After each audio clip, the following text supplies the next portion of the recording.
आज हामी क्लास 8 को इंग्लिश को यूनिट 4 अब भिजिट टू मुस्ताङ भन्ने यो लेसन लगाएर हामी कभरअप गर्नेछौँ। अब भिजिट टू मुस्ताङमा ए नम्बरमा के दिएको छ हेर्नु त, learn this words and complete the following sentences using them भनेको छ। ठिक छ, र यसमा तपाईँलाई सुरुमा दिएको छ she studied history of art and dash at the university.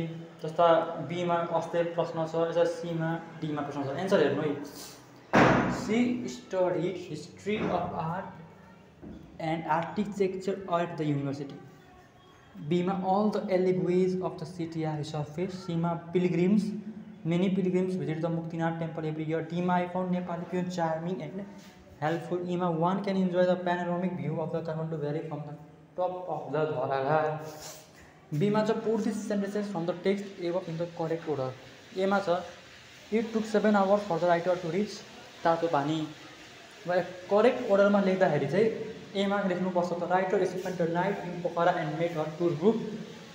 बीमा हुन्छ the writer appreciated the hostel staff in Pokhara. सीमा हुन्छ it took 7 hours for the writer to reach Tatopani. डीमा हुन्छ the writer took a hot shower. ईमा हुन्छ the tourist guide share experiences about her life with the writer. यफमा हुन्छ the writer together with other members visited Marpha village भन्ने हुन्छ। सीमा छ हाम्रो एन्सर दिस क्वेसन्स। यसमा ए नम्बर प्रश्न के छ भने is it easy for Nepalese to enter upper Mustang why.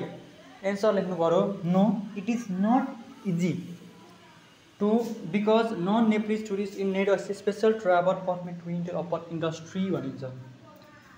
बीमा छ why was the writer given cushions and blankets at the hotel in Pokhara. के लेख्नु पर्यो the writer was given cushions and blankets at the hotel in Pokhara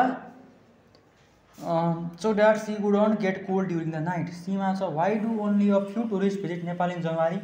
A few tourists visit Nepal in January because in January Nepal is between 0 degree to 150 centigrade in the Himalayas. यफमा छ what according to the Buddhists are the 5 elements of life. लेख्नु पर्यो there is sky, air, water and earth. जीमा छ what is Marfa village known for? Known for its apple trees and unique ice etc. यसमा लेख्नु पर्यो yes the writer is happy. यसमा question छ was the writer happy.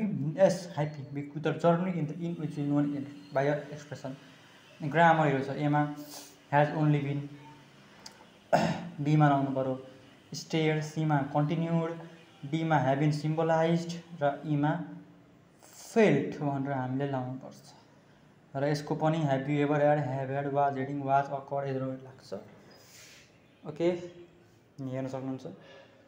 अब यो के भनेको जस्तै पनि लाग्ला होइन। Read the given paragraph carefully underline the verbs in the sentence identify the tenses भनेको छ। अब हेभ यु एभर ह्याड, अब ह्याभ छ ह्याड छ, यो कुन टेन्स होला ह्याज अर ह्याभ यस्तो लाग्यो भने प्रेजेन्ट पर्फेक्ट। ह्याभ ह्याड छ ह्याभ प्लस भर्ब 3 किनभने ह्याभ ह्याड भनेको भर्ब 3 हो so it's also present perfect. Was heading means was plus verb 4 means past continuous. Was means past, occurred means past, said means past, are having means present continuous, is means present, right? Are heading means present continuous, present continuous. Failed means past, landed means past, I have decided means past perfect.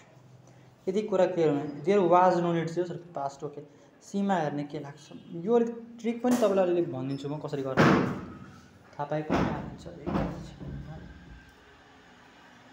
तरिका र trick थाहा पाउनु भयो भने सजिलो चाहिँ गर्नु। जस्तो हेर्नु है सेड लाग्छ कि स्टडे भन्नु। स्टडे भनेको के हो हिजोको समय। अब हेज सेड भन्ने बित्तिकै प्रेजेन्टको कुरा हो क्या। स्टडे भनेको त स्टडे भनेको हिजो क्या।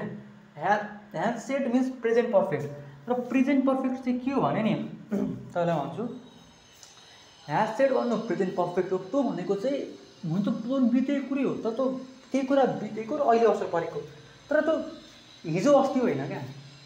यसरी बुझ्नु प्रेजेन्ट पर्फेक्टलाई आजकै कुरा हो। आज बिहान भनेको प्रेजेन्ट पर्फेक्ट भयो क्या।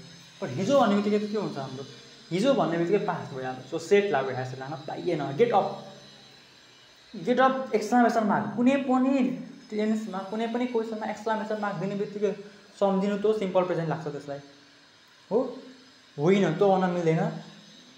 Get up the sun rose obviously rose कसरी भन्न मिल्छ रोज त पुरै आउँदैन नि। रोज कसै रोज लाग्छ गेट अप उठ सन उदायो। यो त सन उदाउनु भनेको जहिलेको प्रक्रिया जहिले भइरहेको छ। यसरी नेचुरल ट्रुथ हो, युनिभर्सल ट्रुथ हो, अथवा भइराख्ने प्रक्रिया हो, डेली हुने कुरा हो।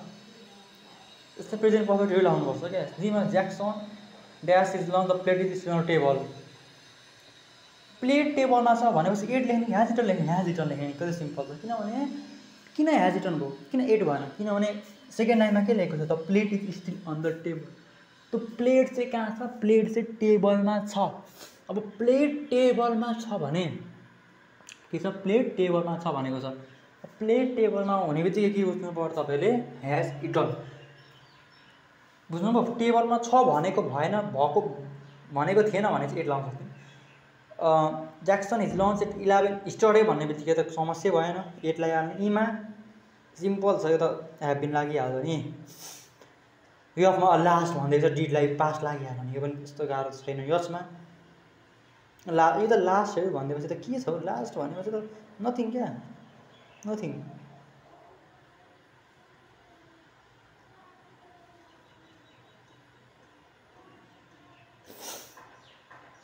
अर्को आइमा स्टडे भनेको छ लस्ट भइहाल्यो। सुमिना, अब यस्तो कुरा चाहिँ अलिक बुझ्नु क्या। यसो म एउटा जे नम्बर र एच नम्बरलाई भनिदिन्छु र यहाँ चाहिँ के छ भने आई नम्बरमा के हरायो हिजो, द्याट इज लस्ट। बट जेमा के छ भने हराएको त हरायो, त्यसको एउटा के इभिडेन्स दियो भने चाहिँ प्रेजेन्ट पर्फेक्ट लाग्छ क्या।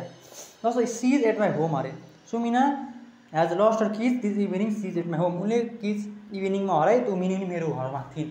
क्वेसनले हरायो मात्र भनौँ भने पास, तर हरायो पनि र केही अझै थप इन्फर्मेसन, एडिसनल इन्फर्मेसन दियो भने चाहिँ प्रेजेन्ट पर्फेक्टै लाग्छ। सिम्पल छ। Complete the following sentences with one of the suitable words from the box भनेको छ। त्यही कुरा हो, सजिलै आफै ट्राई गर्नु ल, यो चाहिँ आफै हेरेर ट्राई गर्नु, त्यही कुरा लाग्छ, हरेक कुरा त्यही नै हुन्छ। राइटिङमा के छ? You must have had several memorable events in your life, write 2 or 3 paragraphs about one of them, include the answer to this question in your paragraphs भनेको छ। डायरी एन्ट्री लेख्ने चाहिँ सजिलो छ, यही भयो ल। यो हाम्रो अर्को युनिट 4 अब हाम्रो इङ्ग्लिसको भिजिट टु मुस्ताङको। यसै गरी अब एडिसनल भिडियो पनि आउँदै हाल्छ, सब्सक्राइब गरेर राख्नु, लाइक गर्नु। By by.